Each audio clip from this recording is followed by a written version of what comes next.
And we can't start today talking about cuts without reiterating the dire circumstances that we're facing. So I want to direct you to this chart here just to remind you why we're here today. As we talked about last week, if we don't do anything, 5 years, we have $22 billion deficit.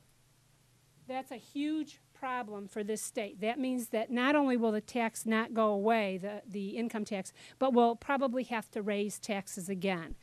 There is a path to get to this scenario to completely change the trajectory of where this state is going financially and actually end in 2016 with a balance, a $4 billion balance.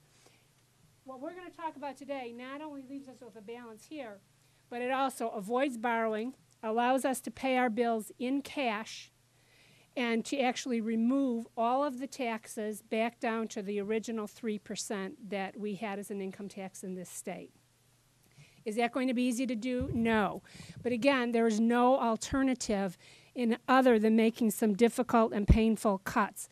But this exercise is not just about making cuts. It's about a long-term plan.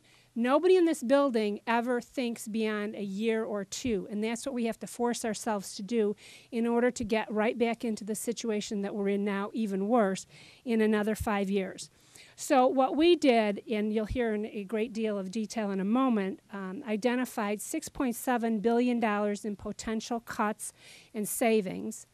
Now, what's really unique about our exercise here today is of all the things that we've identified, we are willing to put at least half the votes on those. So we're not just talking about cuts that somebody needs to make somewhere. We're willing to actually vote on these cuts. If other people have other ideas, we're willing to talk to them. We want to know if they're willing to put votes on some of these cuts in order to avoid that scenario. We kept in mind 10 objectives as we moved forward, and that is we needed to grow jobs in this state. We need to reform programs, those that continue to exist. We have to cut spending now. We have to lower taxes, cap spending, pay our bills, stop reckless borrowing, such as was proposed by the governor, have a plan to to have the temporary tax actually be temporary, to prevent future bill backlogs by, when we get current with our bills, eliminating the mechanisms that allowed us to get there, and to stop expanding government. The reasons that we need to do this is that if we don't, once again, we'll face the same situation that we faced right now, even worse, and taxes will go up.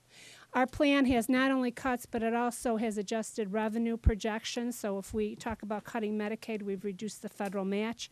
And it's important to note that nobody, we put this out there last week, asked people to challenge us on it, and there's nobody that said this isn't true.